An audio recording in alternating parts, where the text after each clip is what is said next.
Meus amigos, estamos aqui, bom dia, estamos aqui na nossa sexta aula, né, do nosso curso, Sociologia para Compreender o Brasil, né? E hoje a gente vem aí estudando vários autores que foram importantes para que a gente compreenda o Brasil na sua complexidade. O primeiro foi Max Weber, porque é um autor que vocês vão ver que foi importante para todos os autores que a gente discutiu aqui. E depois a gente estudou grandes pensadores brasileiros, Gilberto Freire, Sérgio Buarque de Holanda, Raimundo Fauro, Roberto da Mata, e na última semana, Florestan Fernandes, né? Quer dizer, e hoje a gente vai estudar a minha própria contribuição, né? Isso é algo que eu gostaria já de conversar com vocês, porque, em suma, vai ser o meu trabalho vai ser uma crítica, né, muito especialmente à tradição culturalista, que a gente viu com Gilberto Freire, Sérgio Buarque, Raimundo Fauro, Roberto da Mata, etc. Né? Florestan já sai desse... já saiu um pouco, pelo menos, parcialmente desse. Ele vai repetir coisas como patrimonialismo e coisas assim, mas ele sai dessa ideia de uma cultura luso-brasileira, etc., que vai ser personalista, afetiva, corrupta, etc., etc. Não é isso? Ele vai analisar como entra o capitalismo entre nós, que é exatamente o ponto de partida que eu vou assumir também. Né? Eu acho que isso inaugura, né, uma tradição crítica, né, anticulturalista, ou seja, desse culturalismo que é normalmente utilizado como uma pseudociência, faz de conta que é uma ciência, faz de conta que é crítico, né? Aquele dedinho botando, esses caras roubando o Estado e tal, para como se fosse uma crítica, né? Não é, a gente viu aqui, né? Serve para criminalizar a política, criminalizar o Estado. Por quê? Porque é o Estado que pode, né, agir como uma instituição tão importante para regular o mercado, os excessos do mercado, né? A desigualdade que o mercado produz. Né? Então, você tem que criminalizar o Estado, o voto popular, a participação do povo, e esse moralismo que foi criado por essa tradição culturalista serve exatamente para isso. Ou seja, nada mais elitista, no fundo, né, do que essa pseudocrítica, né, de e tal, olha aí, está roubando, não sei o que, vai parar. Quem rouba são os ricos, no fundo, né? Você cria ali um bode expiatório, né, que vai roubar também, claro, porque o negócio foi montado para isso, mas o roubo real, que deixa todo mundo pobre, né, um país tão rico, pobre, né, é o roubo que os ricos fazem. Né? Então, ou seja, esse culturalismo ele é falho, superficial, cientificamente, né? Ele não percebe, né, que os seres humanos são montados por instituições, a gente vai voltar a esse tema hoje, né? E também ele é politicamente hipócrita. Né? Ele tira onda, que é crítico quando ele é a coisa mais conservadora, elitista, racista também, como a gente já discutiu aqui várias vezes. Né? E ao contrário, e essa tradição, pessoal, né? O pior de tudo é que essa tradição do culturalismo, Sérgio Buarque, etc., ela é amplamente dominante até hoje. Né? Cerca de 90% dos intelectuais brasileiros são convencidos dessa ideia. E tal, mistura do público e do privado, como a gente viu aqui, como se fosse só aqui, né? Etc. Então, você cria, né, um conto de fadas, sabe? Você acredita nele e você acha que aquilo é a real descrição dessa sociedade. Né?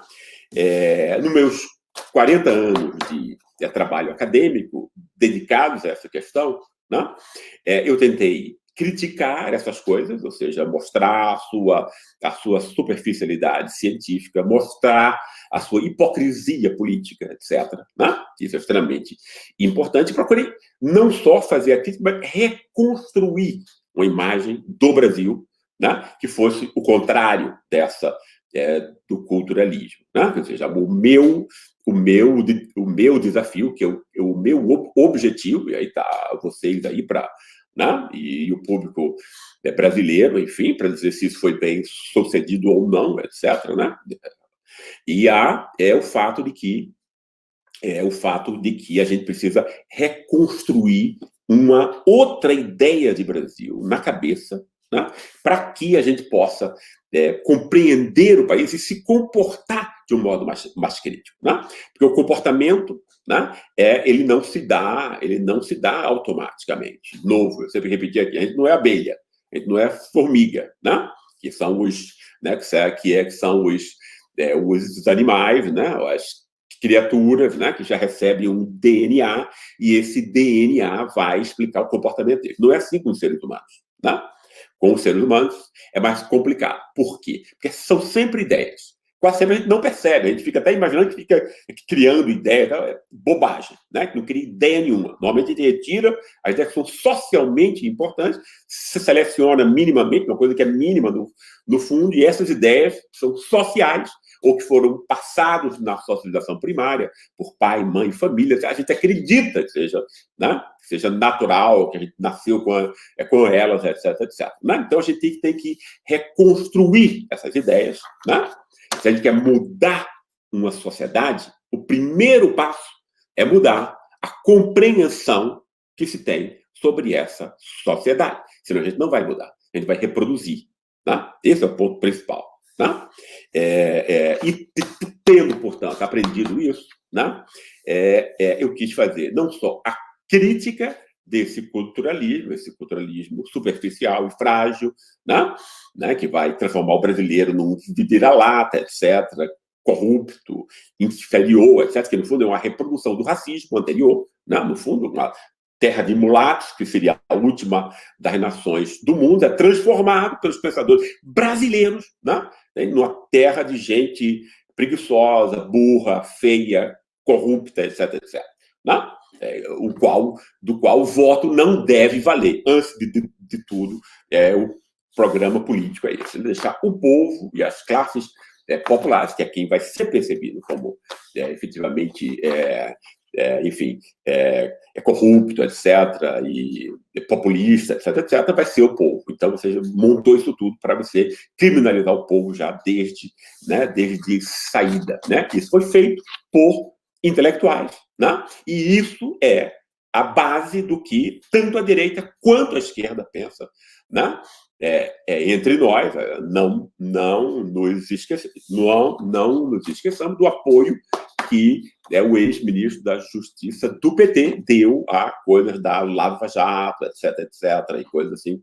Né? Esse moralismo da esquerda, a esquerda compra esse moralismo superficial, não é isso? Da direita, e isso faz com que a esquerda seja, por exemplo, frágil, né? Numa compreensão de mundo, não fique muito tempo no poder, porque, enfim, é golpeada desse poder sem reação. Basicamente, como foi exatamente em 2016, sem reação. Né? Não dá para ter reação se você não compreende a sociedade de um modo distinto do que o seu algoz, né? Conservador, liberal, de direita e elitista. Então, ao compreender isso, eu quis dedicar a minha vida, né, a construir uma outra ideia do que é o Brasil. Né? Por exemplo, no livro A Elite do Atraso, eu quis fazer exatamente uma contraposição ao que Sérgio Buarque é o pensador mais importante dessa tradição conservadora, elitista, liberal, né, que é amado pela direita e pela esquerda, né, e tentei montar o quê? Porque nessa ideia, a ideia que se tem que passar, né, a ideia científica que tem que passar para a sociedade, para armá-la com a ideia crítica, importante, ela tem que ser totalizadora. O que é que eu quero dizer com isso? Ela tem que explicar, né, desde o começo, qual é a gênese, o que foi que fez o Brasil, a gênese, não é isso? Né? Quem nós somos a partir disso, né? E para onde nós iremos, provavelmente, etc. Né? Que era a questão que as grandes religiões já respondiam para as pessoas. Né? Nós, seres humanos, a gente não tem necessidade só de comida, né? De uma roupa para vestir, de um teto na cabeça. Ele precisa fazer sentido da nossa vida. Né? Esse sentido é que vai fazer com que a gente possa intervir de um modo racional, refletido na realidade, ou não, ou a gente ser feito imbecil. Né? Pegar as ideias dos algozes, da elite, né? E agir, né? Se comportar contra os nossos melhores interesses, sem saber disso. Né? Portanto, a minha tentativa como pensador social, como pesquisador, foi reconstruir essas ideias e depois também eu fiz análise empírica de todas as classes sociais brasileiras durante o período aí de cerca de 15, 20 anos, né? Os mais pobres, a classe trabalhadora precária, a classe média branca privilegiada e a pequena elite, ou seja, né? A gente tem que estudar esse pessoal, porque se você vem de uma classe, né? Você não entende como as outras pessoas vivem, ao contrário do que a gente normalmente pensa, né? Especialmente a classe média, que costuma pensar, eu costumo achar que todas as classes são exatamente como ela, etc. Né? Tiveram as mesmas chances, tiveram os mesmos privilégios, etc. Depois tem a cara de pau de falar em meritocracia. Né? Para não fazer isso, eu quis entender como é que era a vida dessas pessoas, como é que é a vida familiar delas, como é que é a vida escolar delas, como é que elas chegam ou não ao trabalho, como é que elas têm ou não sucesso para cá e por quê. Né? Sem isso, a gente não consegue responder. É um pouco esse caminho que eu gostaria de explicitar para vocês hoje. Né? Ou seja, o primeiro caminho foi exatamente essa crítica a esse culturalismo. Que culturalismo é esse? Essa ideia que a gente vem de Portugal. Não é isso? Tal, para parar, meu avô é português. São todas ideias meio que do senso comum, né? Que você dá uma tentativa de jogar ali um conceito ou outro de um autor, né? Que você tira sem nenhum contexto, né? Histórico, etc., para dar uma, né? Dar uma melhorada ali para parecer que é ciência, mas depois você está retirando as ideias que já estão no senso comum, de que a gente é montado por uma herança de sangue, etc. E tal. Então, se foi Portugal que nos dominou, então nós somos portugueses, e tal, para parar, etc. Né? E isso enganou muita gente. Né? E, claro, os portugueses representando o quê? Essa herança que vai ser inferiorizada, não é isso? Vai ser posta como preguiça, como corrupção, etc. Para quê? Para separar da herança inglesa e americana, que a elite, especialmente a elite paulista, mas não apenas, estou falando dela porque ela é mais importante, vai dominar o país inteiro, né? E da classe média branca, que vai se achar europeia, se achar americana, e aí quem vai ser realmente, o herdeiro dessa herança luso-brasileira, da corrupção, então vai ser o povo. Vai ser os 70%, 80% que não são nem classe média branca, né? nem elite. Né? Então, no fundo, isso é montado, e como eu já falei aqui, toda essa questão da corrupção, etc., é montado para quê? Você moralizar, portanto, o racismo. Né? O racismo que nunca foi criticado desde a escravidão, que Getúlio Vargas tornou interditado se falar explicitamente do racismo no Brasil, a partir da ideia do bom mestiço, que a gente já discutiu aqui, não é isso? E que obrigou esses pensadores, né, ao reeditar, como não podia ser racista explícito de novo, como antes tinha sido, os nossos intelectuais eram todos racistas e tal, antes de 1920, ou seja, lutavam aí com essas categorias racistas, etc. Não é isso? Se reelabora nesse culturalismo um racismo que vai ser transformado em moralismo. Ou seja, como não se pode mais agredir negros e pobres, né?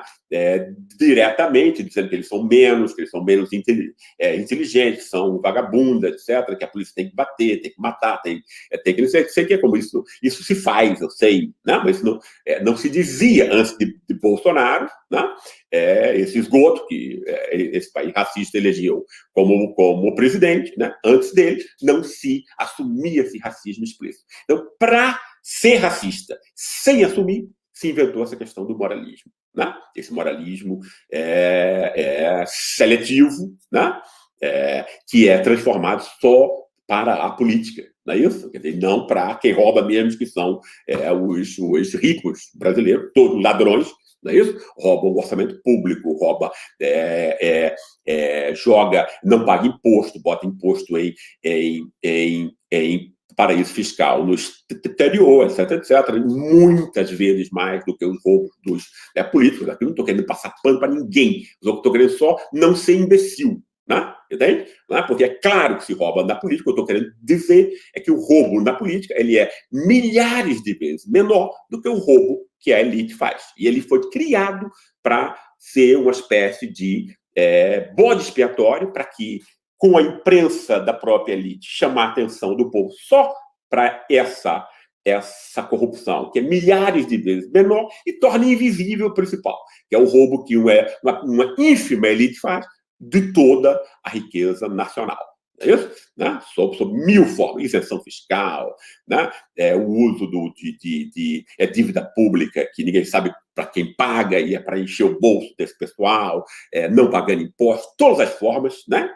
Abertamente criminosas ou não, de enganar o público. Né? Então, a forma que a elite inventou, e os seus intelectuais, né, de imbecilizar uma sociedade que nasceu inteligente. Todo mundo nasce inteligente, mas pode ser feito de imbecil, não é isso? Claro, porque, né, se você tem uma imprensa que vai repetir mentiras o tempo todo e você não tem condições de se defender disso, né? Porque todos os intelectuais dizem a mesma coisa, também isso é ensinado nas universidades, né? Não só nos jornais como boca dessa própria elite, então a gente fica sem defesa. Né? Uma sociedade sem defesa. Né? Rouba-se a inteligência dessa sociedade como um todo, né? Se criando bodes expiatórios. Né? Essa é a questão, é a grande função desse culturalismo entre nós. Né? Ela está, no fundo, no lugar de quê? Ela está, no fundo, da luta de classes, obviamente. Né? Ou seja, as pessoas têm, né, pontos de partida extremamente distintos. Né? Tem classes entre nós que já recebe humilhação desde o começo, etc., uma escola precária, sem nenhum estímulo para aprender. É claro que vai sair como analfabeto. Funcional vai ter que vender o corpo, ou seja, vai ter que vender a sua força muscular, né? Faxineira, empregada doméstica, o cara que vai entregar a bicicleta, a pizza quentinha, etc., etc. O músculo, que é exatamente o que o escravo fazia antes. Né? Então, o que eu construir como um contraponto a essa visão elitista, superficial e mentirosa sobre o Brasil, né? Foi a questão de quê? Perceber, porque isso é um avanço científico, né? Tem dos autores que eu estudei e que eu vou um pouco conversar sobre essas influências agora, depois no final. Né? Quer dizer, os autores que eu estudei durante muito tempo, né? Me ensinaram o quê? Os seres humanos são montados a partir da força de instituições. Então, se eles são montados a partir de instituições, né? O que são instituições? Né? São práticas, né? Práticas sociais que se repetem, né? E apontam em uma direção específica para o nosso comportamento. Né? Por exemplo, aí você pode ter a instituição familiar, que vai construir a base afetiva mínima, básica, o respeito aos pais, né, a solidariedade com os irmãos, né, um mínimo de disciplina, etc. Isso tudo que a família faz. Né? Ela age constantemente, diariamente, para montar esse ser humano sociável, né, que depois vai poder ter, enfim, alguma forma de atuação no mundo externo. A escola, idem, etc. Sem essas instituições, ele não é ninguém. Ou seja, não existe essa influência cultural aí vindo com a chuva, com sangue, etc., etc. Não é isso? Embora seja a forma como a gente percebe, né, como o mundo se constrói, no senso comum leigo, que participa da sociedade, mas não sabe como ela funciona, porque ela é extremamente complexa, né? Mas a gente faz de conta que sabe, não é isso? Né? Isso é o pior.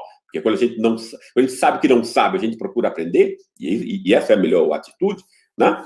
Então, o que eu tentei perceber foi, ao invés de pensar nessa história, que é totalmente furada, né? A gente viu aqui várias vezes, né? Que vem de a corrupção e essa cultura vem desde Portugal, quando não podia ter, porque não tinha sequer ideia de corrupção há 800 anos atrás, ou seja, tudo invenção, é tudo frágil, mas ninguém perguntou isso. Né? Então, essas ideias, todo brasileiro passou a acreditar nessa bobagem, não é isso?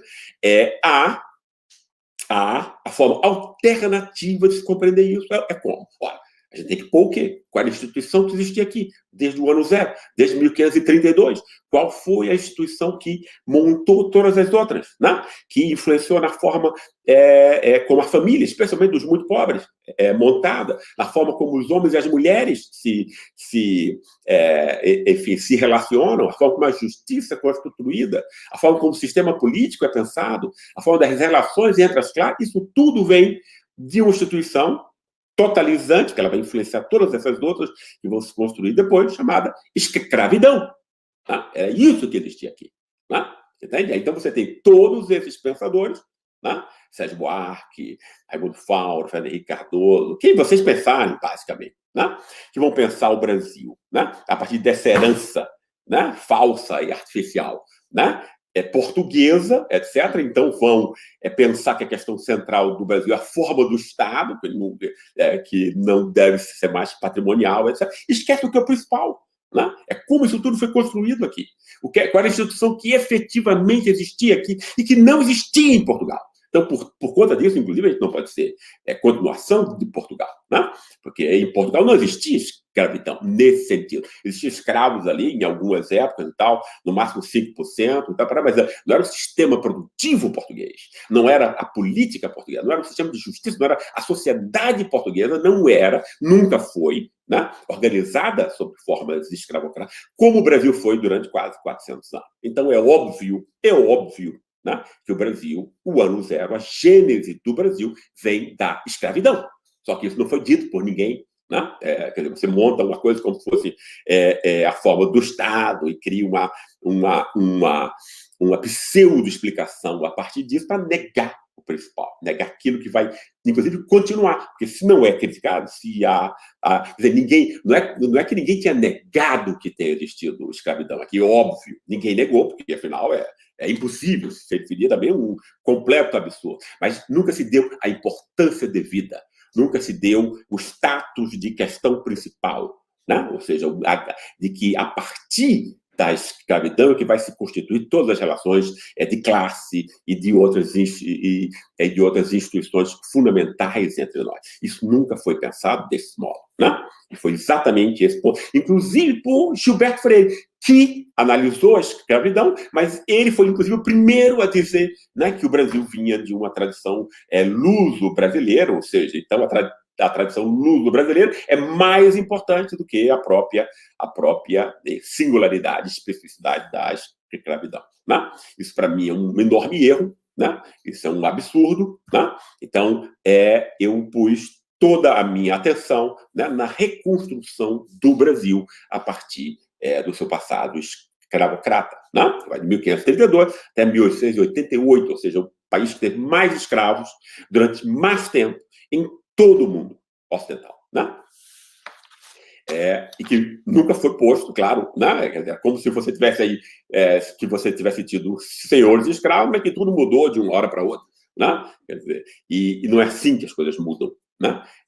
Nas sociedades humanas, sem que a gente critique explicitamente o passado, ele continua sob outras formas. Exatamente a tese que eu vou defender aqui com vocês hoje. Ou seja, se a gente nunca criticou a escravidão, inclusive porque ela nunca foi posta como o ponto mais importante de explicação, né? Então ela vai continuar. Tá? Esse aqui é o ponto. Eu não estou aqui dizendo, estou construindo um conceito sociológico aqui. Ou seja, eu não estou simplesmente dizendo que a escravidão continua, né? Porque aí você tem a violência policial e tal, por causa de um negócio ou outro, você diz, então a escravidão continua. Não, não é assim que você tem que mostrar. Você tem que mostrar exatamente onde está ela, onde ela está. Né? Onde ela está em cada uma das questões que são fundamentais para a análise de qualquer sociedade.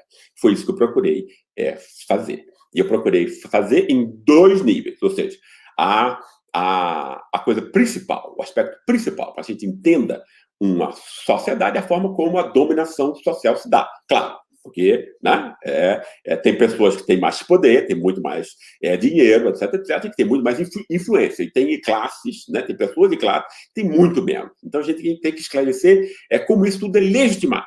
Né? Porque isso tem que ser legitimado. né, no mundo moderno. Não é mais a ideia de que isso vem a partir de Deus, do sangue azul. Não, não. Isso tem a ver, tem que ser legitimado, né, de alguma maneira, cientificamente, como esse culturalismo superficial procura mostrar. Né? E depois, como essa herança escravocrata vai criar, no fundo, não só várias das classes sociais do Brasil, mas como vai orientar, explicar a forma da relação entre essas classes, que é o aspecto mais importante, ou seja, as alianças de classe, aos conflitos de classe, etc., etc., que não precisam estar explícitos, né? Ou seja, não precisa estar consciente na cabeça, tá? Né? Mas eles existem, não é isso? O que importa é o resultado, né, da ação humana. Como eu já expliquei aqui várias vezes, né, o que a gente tem na cabeça normalmente é bobagem. Né? A gente sabe aí, 20%, 30% é o nosso emprego, como é que a gente deve pegar um ônibus, descontar um cheque, resolve lá. Mas o resto, normalmente, é bobagem. Por quê? Porque a gente vai ter uma tendência, que é humana, né, a fantasiar a vida, né? A transformar aquilo que é uma necessidade na nossa vida numa virtude. Então, a gente até vai tender a fantasiar a vida que a gente efetivamente leva. Depois, a gente tem o lixo que a Globo e a imprensa derrama sobre a gente, que nos influencia muitíssimo, etc. Né? Toda a indústria cultural de romances aí de best-seller e série de TV, filme, etc., etc., nos passando uma visão de mundo que a gente sequer consegue perceber, etc., etc. E o que a gente tem na cabeça é o conjunto dessas tentativas, né, de colonizar a nossa cabeça, né, e das próprias necessidades psíquicas em tornar a nossa vida, enfim, digna de ser vivida. É uma necessidade humana. Né? Entende? Agora, é um sinal de inteligência, né, que a gente tenha, seja autocrítico, tem que se distanciar dessas necessidades para compreender o mundo. Né? Então, o sistema de dominação vai ser extremamente importante para que a gente entenda como é que essa sociedade toda se organiza, e a minha tese é que esse sistema de dominação vem todo da escravidão, claro, adaptada a formas modernas, adaptada ao sufrágio universal, etc., etc., né? Mas mantendo as mesmas prioridades e as mesmas alianças de classe que já vigoravam no período da escravidão, ou seja, uma continuidade no principal, apesar da máscara ser outra, né? E também que as relações de classe vão ser tendencialmente as mesmas, mesmo no contexto moderno, de capitalismo, etc., etc. Ou seja, a sociedade basicamente não mudou. Né? Ela continua tão perversa e doente, né, quanto ela era no período escravocrata entre nós. É o que eu vou tentar mostrar aqui rapidamente para, enfim, explicitar a minha contribuição para esse debate, né, da forma de interpretar o Brasil, como o Brasil deve ser efetivamente interpretado, né? Para que não seja uma mentira, né? Para que seja uma arma, né? Que as pessoas, que habilitem as pessoas a compreender o mundo como ele efetivamente funciona. Né? Normalmente, não são coisas muito agradáveis, não é isso? Porque o agradável é exatamente a ideologia, você recobrir as coisas como elas efetivamente são, etc., etc. Né? Como é que a dominação continua? Olha, a dominação na escravidão, ela se dá como? Né? Ela se dá sob uma classe de trabalhadores escravizada. Né? No Brasil tinha também uma classe de brancos livres, etc., pessoas muito pobres, mas que não eram escravos, né? Que viviam, de algum modo, desses senhores, e os senhores tinham toda a propriedade, né? Todo o poder político, né? Mandavam nos juízes, etc., etc., como acontece até hoje. Né? Imagino que vocês percebam isso. Né? A ideia é que isso, depois da libertação dos escravos, a minha tese é a República Velha que se cria, né? Ela não vai se mudar, não vai ter República Nova, vai ser a mesma República Velha. Né? Ou seja, desde 1889, quando se proclama a República entre nós. Por quê? Porque ela vai estar baseada em dois grandes imperativos. Né? Primeiro, ela quer que a riqueza seja concentrada, ou seja, na mão dessa ínfima elite, será 200 mil pessoas, né? Nós 0,01%, né? Tem toda a propriedade entre nós, como já era o caso antes, né? E esse pessoal agora, a partir do Estado Nacional, tem agora o quê? Um outro objeto de saque. O que é? Os impostos que toda a população paga para o Estado. Os ricos, então, vão querer o quê? Roubar o orçamento público, basicamente. Né? Você vai chamar isso de isenção fiscal, vai chamar isso de alguma outra coisa, mas você quer se apropriar disso. Né? E que o povo não tenha direito a isso. Tanto que todo governo que tentar, né, dividir um pouquinho, e não é meio a meio, não, é tirar 10%, 20% desse orçamento público, né, para necessidades populares, ele vai ser destituído do poder sob a alegação, né, mentirosa, como a gente bem sabe, como foi com Vargas, como foi com Lula, etc. Né?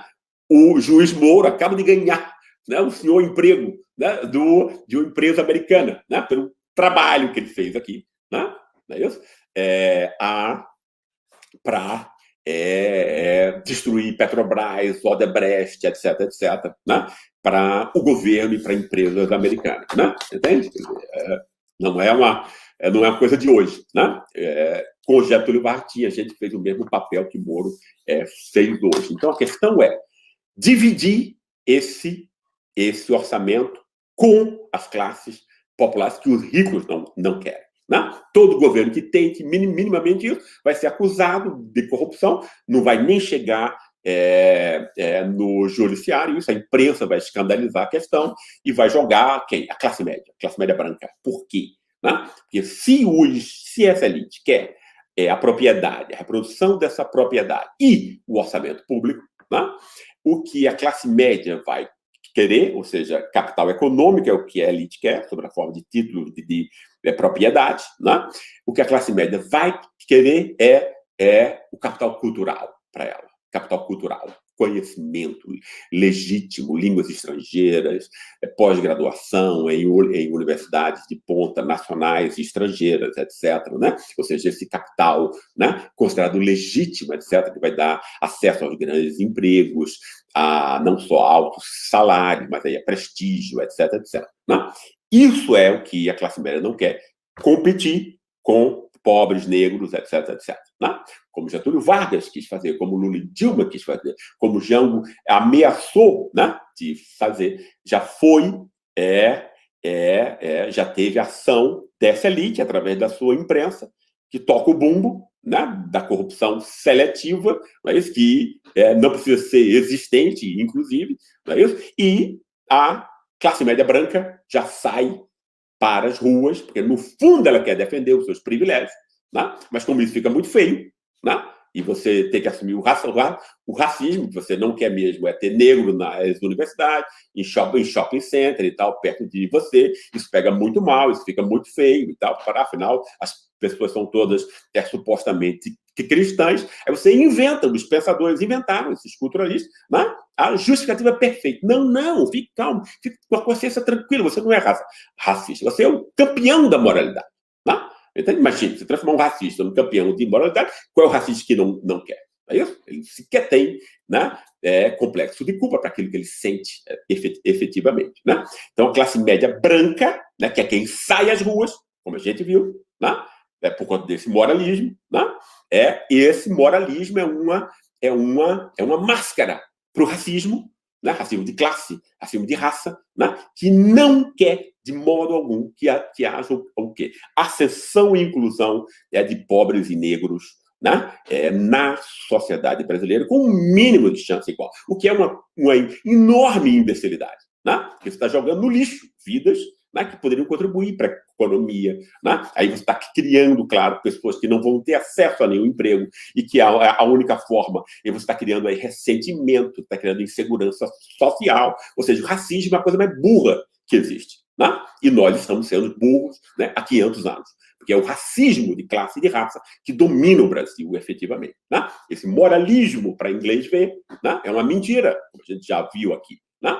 Quando Aécio e Temer receberam aquelas malas e estavam para como eles são da elite, não saiu nenhum branquinho bem vestido, histérico, gritando contra a corrupção. Então, não é contra a corrupção o problema desse pessoal.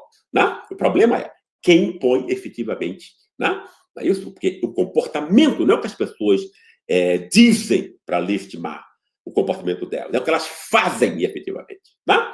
E, historicamente, quando a classe média branca saiu às ruas, né? Com esse moralismo para inglês ver, foi quando estava acontecendo processos importantes de inclusão social de pobres e negros entre nós. E é isso, portanto, que ela não quer. Ela mostrou no seu comportamento. Né? E ela não liga nem um pouco quando é a elite que faz esse roubo, porque a elite rouba em tudo e sequer é considerado crime. Né? Ou seja, você desviar impostos, você vai preso no país como a Alemanha. Preso, se você for de onde você seja. No Brasil, sequer é crime, sequer é considerado crime. Só porque os ricos é que fazem. Né? Isso vem da escravidão, né? Portanto. Né? E vem do racismo da escravidão, que é transformado, né, de um outro modo, né, no processo, né, onde você vai ter que ter voto, vai ter que respeitar sufrágio universal, etc, etc. Como a classe média branca não é mais do que 20% e essa elite é menos ainda, então ela tem que criminalizar o voto popular, né, para que quando as classes populares consigam perceber, apesar de toda a imprensa venal mentindo e dizendo o contrário, não explicitando quais são as causas do sofrimento e da pobreza das pessoas, etc. E de que são classes que não tiveram acesso à leitura, à escola, etc. Mas, mesmo assim, conseguem eleger representantes que vão, de alguma maneira, né, representar os seus interesses. Nessa hora, aí é que a imprensa dos ricos vai jogar o tema da corrupção, seja mentira, seja verdade, não é isso? Então, você já aciona a classe média branca, que vai sair histérica, né, nas ruas, né, gritando contra a corrupção, como se fosse, né, moralmente, né, uma classe extremamente engajada e comprometida, etc., quando é só máscara para racismo. Sem que a gente compreenda que esse país que nós estamos hoje, portanto, é uma continuidade com a escravidão, com esquemas de dominação de classe que já existiam na escravidão, a gente não entende o que é o Brasil de hoje. Né? Isso vai montar o quê? Também vai montar classes sociais, né, que vão reproduzir o Brasil que existia antes, na época da escravidão. Né? Basicamente, em grande medida, por exemplo, vai se construir uma classe que eu chamo provocativamente, porque não é para insultar essas pessoas que já são insultadas e humilhadas a vida inteira desde que nascem, né? Mas é para ser provocativo, né? Porque eu sempre estou falando em grande medida, especialmente para a classe média, né? Para os meus companheiros de classe, não é isso? Essa classe média, né, vai construir, através do seu apoio a uma polícia que mata, através das suas piadas sujas contra os pobres, contra os negros, a partir da sua humilhação estrutural dessas classes que não têm acesso a nenhum dos mecanismos que garante uma competição social efetiva, né? Você vai criando o quê? Uma classe que vai ser literalmente subgente. Né? Porque as pessoas, especialmente no capitalismo, é claro que o capitalismo explora o que for, mas o capitalismo explora, antes de tudo, a produtividade que está implícita no conhecimento incorporado por cada trabalhador. É isso que o capitalismo, né, efetivamente explora com altos ganhos de produtividade. Ele explora também o corpo, que ele explora tudo, tá? Mas não é exatamente, né, o ponto principal na singularidade do capitalismo. Então, se constrói no Brasil uma classe sem ter acesso ao conhecimento, né, que vai ser depois, que vai possibilitar uma exploração racional do seu trabalho, né, no capitalismo. Né? Como é que você consegue isso? Né? Você condena, ou seja, você sai à rua com essas desculpas esfarrapadas de moralismo, com qualquer governo que tente incluir esses trabalhadores. Então, você já elimina da política qualquer ajuda a essas classes. Essa classe média branca e essa ali dá apoio a essa polícia assassina que nós temos, porque ela não é assassina, porque ela nasceu assim, ela só é assassina porque essa classe média branca é racista, e essa elite também. E existe, portanto, e elas aplaudem, como a gente já viu 200 mil vezes entre nós, quando a polícia assassina jovens negros, etc. Ou seja, então é a dominação perversa e racista, né, dessa elite, dessa classe média, que vai construir uma classe sem acesso, né, aos mecanismos de classificação, né, de uma sociedade moderna, né, e que vai impedi-la, você vai construir pessoas, quer dizer, que vão ganhar salários de fome, vis, né? Que vai implicar famílias em grande medida desestruturadas, etc., né? Sem estímulos para a leitura, para o estudo, escolas já precárias depois, né? Também não vai ter dinheiro para comprar o tempo livre do filho, que uma classe média faz, ou seja, 1000 privilégios, né? Negativos, no caso da ralé, né? Que vão se somando um em relação ao outro, que essa pessoa que não tem nenhuma culpa de ter nascido, né, nessas condições, nem a família, porque a família é produto dessas relações sociais também, né, o que nós produzimos perversamente, né, é uma classe, né, que vai repetir o quê? O escravo doméstico de antigamente, né, especialmente na faxineira, na empregada doméstica, que vai a preço vil ser explorada pela classe média, não é isso? Para que ela não tenha que fazer a comida dos filhos, para que ela não precise fazer os trabalhos repetitivos e cansativos de arrumar a casa, de faxinar a casa, que você vai poupar esse tempo também, que você vai depois usar para outros cursos, para outros empregos, onde você vai ganhar 50 vezes mais do que essa empregada, ou seja, uma óbvia exploração de classe, da classe média, antes de tudo, sobre essa classe, né? Dos marginalizados e dos excluídos, né? Ou seja, uma absurda exploração de classe que ninguém nunca percebe, isso é impressionante, né?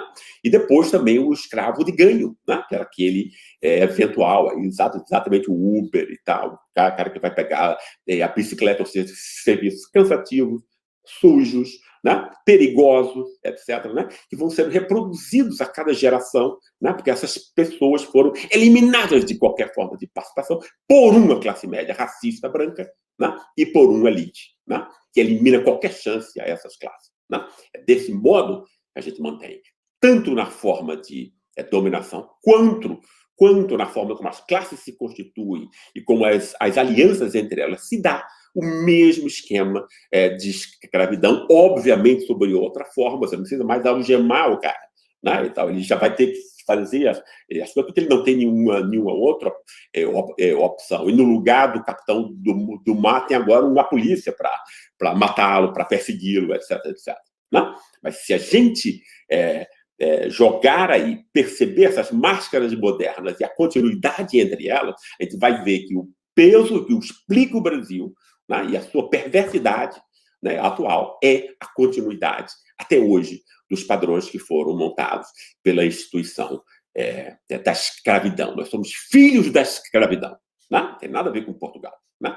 Portugal é um livro extremamente distinto do Brasil sobre qualquer aspecto.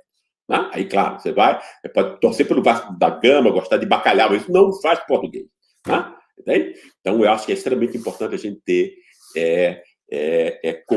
enfim, a consciência disso. Eu ainda ia tocar um pouco sobre as minhas influências intelectuais, mas eu vou parar por aqui, porque eu quero ouvir as questões de vocês. Eu acho que essas são as teses, assim, digamos, no sentido genérico, né? Da minha intervenção como pensador contra a forma como o Brasil é interpretado até hoje, né? Eu acho uma forma mais verdadeira e efetivamente mais crítica, né? Ela certamente pode ser mais desagradável para muita gente, mas, enfim, quem tiver coragem e inteligência, né? Eu acho que pode aproveitar muito a partir disso. Enfim, dito isso, gostaria de agora que a gente entrasse num bate-papo. Né?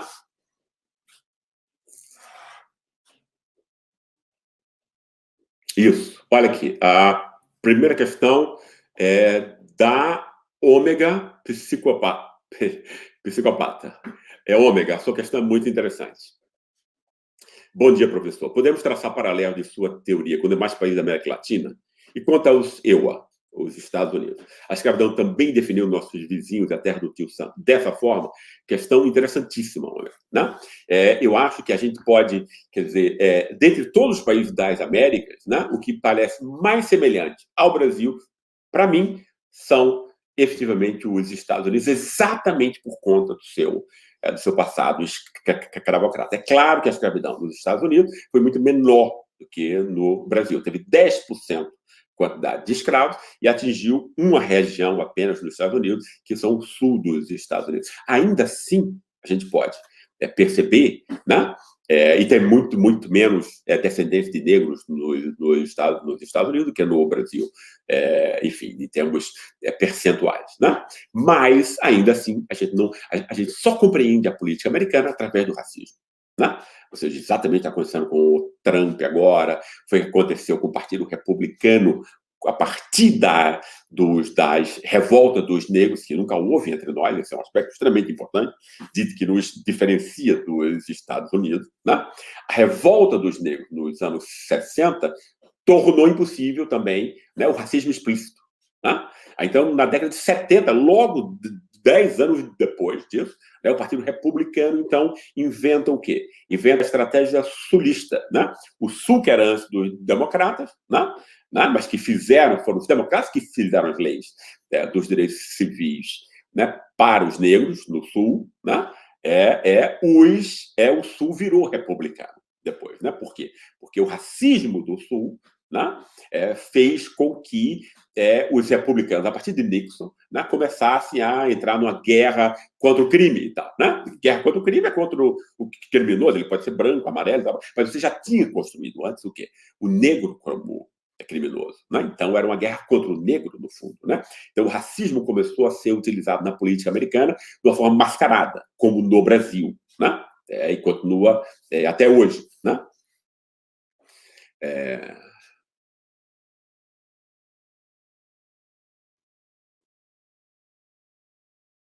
Uhum.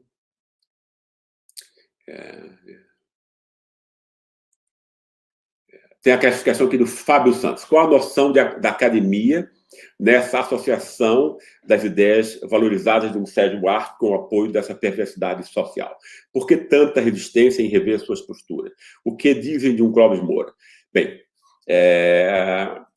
quanto à questão do Clóvis Moura, não sei o que eles dizem, mas quanto à questão de que por que essas ideias não foram criticadas, tem a ver com o fato de que essas ideias, né, elas passaram a desempenhar uma espécie de segunda pele de todo brasileiro, né? Muito especialmente de classe média, né? E muito especialmente nas grandes cidades, né? Então, essas teorias que diziam que essas ideias vêm desde Portugal, etc., elas retiram, né, obviamente, o quê? Elas retiram a intencionalidade atual, né? Quer dizer, retiram a responsabilidade das pessoas, né, na perversidade, nas doenças que elas ajudam cotidianamente a reproduzir numa sociedade, né? Uma teoria dessa, como a gente viu, né, ele exime as pessoas, né, de se culparem, de se responsabilizarem, etc. Isso é extremamente importante, porque qualquer progresso humano, né, qualquer aprendizado humano só começa quando a gente se responsabiliza, né? Quando a gente assume a culpa, não existe nenhum outro caminho, né? Por conta disso, todo o processo de aprendizado é doloroso para os seres humanos.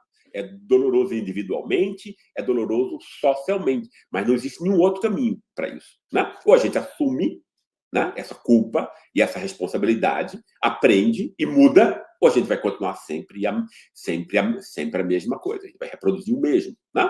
Então, como essas ideias, né, elas eram desresponsabilizadoras, né, jogavam aí tudo num passado imemorial, não é isso? E que ninguém individualmente, ou de classe, etc., era culpado disso, né? Tinha que assumir a responsabilidade disso. Isso, em grande medida, vai responder pelo sucesso dessas ideias.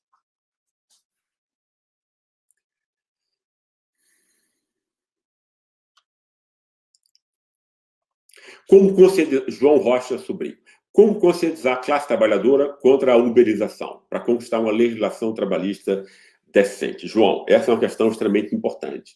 Veja bem, né? O que foi que eu quis fazer com a minha, né, dedicando a minha vida a essa reconstrução crítica, no fundo, né? Enfim, dar material, dar ideias, né? Para que você possa perceber o país de um modo muito mais verdadeiro. Eu digo isso por quê? Porque a esquerda no Brasil, né, entende? Nunca desenvolveu uma concepção própria, né? Ou seja, por conta disso, né? Quer dizer, como eu citei o exemplo aqui, o PT fez um esforço muito louvável de inclusão dos marginalizados, excluídos, mas ele não explicou o que estava fazendo, né? Para ninguém, etc. Não é isso? Né? E explicitamente era o partido dessa moralização, né? Para inglês ver, etc. Como eram os partidos de direita também, né? Nunca houve um processo de tomada de consciência e de conscientização das classes populares no Brasil, né? Essas ideias da elite da classe média eram ideias que também foram inoculadas como veneno diariamente para as classes populares, né? Como eu sempre disse, a gente só muda o comportamento com novas ideias, né?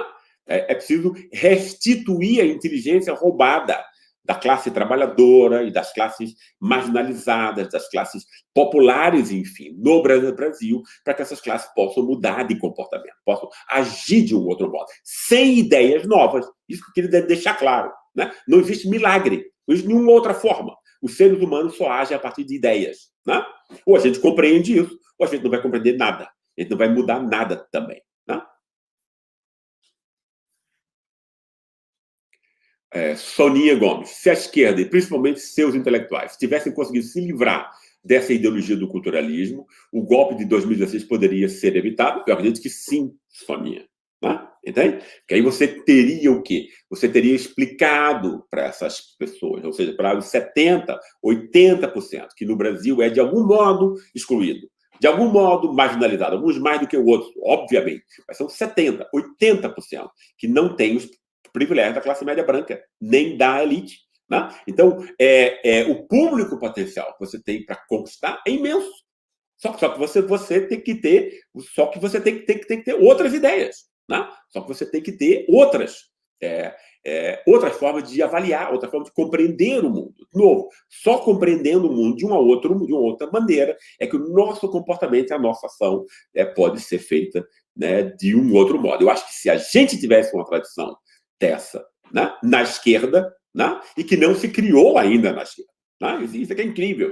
Não é isso? Não tem uma narrativa, né, uma explicação alternativa e contrária à que a elite, a classe média é branca, e a classe média branca, coitada, contra os seus próprios interesses. Né? Ela é feita de imbecil pela elite também. Né? Ela votou 70% em Bolsonaro, o cara que acabou com as universidades, com a ciência, com a tecnologia, o investimento em tecnologia. A classe média depende da reprodução do conhecimento, então ela não vai ter emprego para os filhos e netos. Né? Então, o que a classe média fez ao votar num cara como Bolsonaro, que só interessa a elite americana e brasileira, né, foi dar um tiro na cabeça, não foi dar um tiro no pé. Entende? Então, você é imbecilizado. Você age, quer dizer, eu estou usando o termo imbecil aqui para explicitar o quê? Né? A ação de pessoas que agem contra o seu próprio interesse. Né? Ou seja, irracionalmente. Né? E a gente pode ser levado a ações irracionais, quando a gente não compreende o mundo. Né?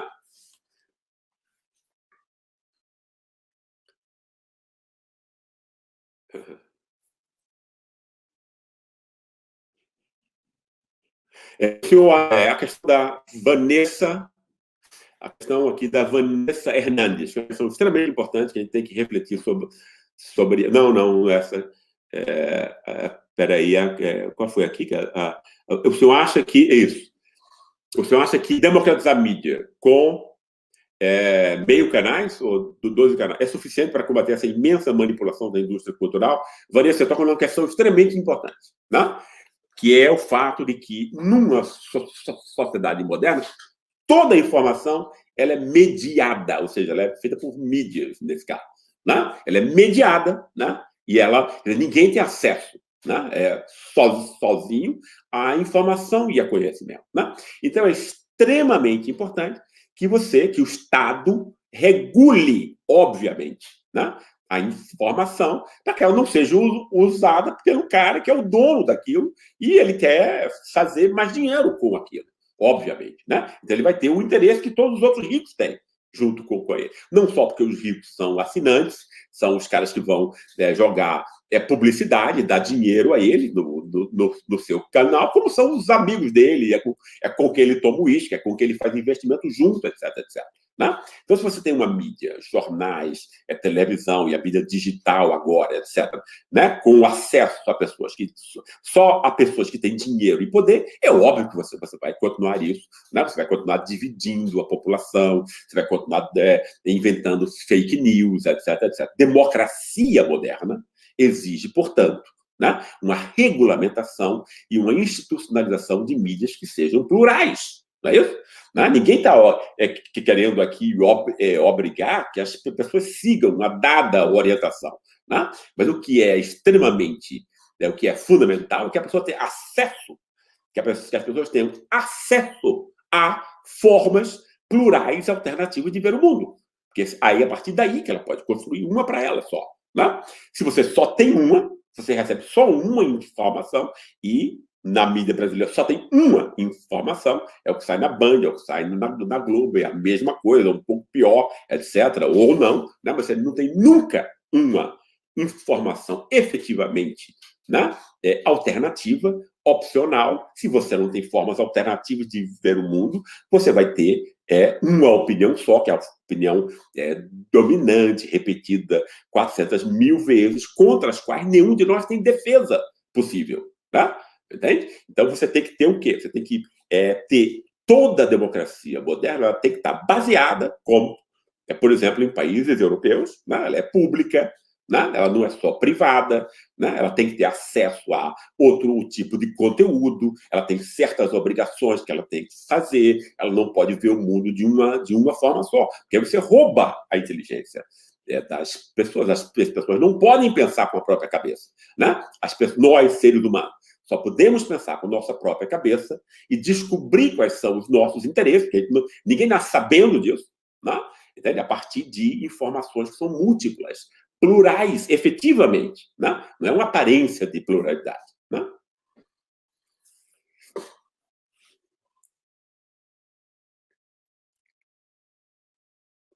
Olha aqui. O Ivens Guida diz: professor, percebemos que muitos países têm um mito nacional que joga a autoestima do povo para cima. Ótima questão, Ivens. Como substituir o nosso do homem cordial por um outro que nos dê uma autoestima libertadora? Perfeita a sua questão. Né? O que esse culturalismo todo fez, né? Tirando onda, que era uma coisa crítica, etc., que, né, o dedinho sempre, né? Roubando o Estado, é o Estado que tem ali. Mentira!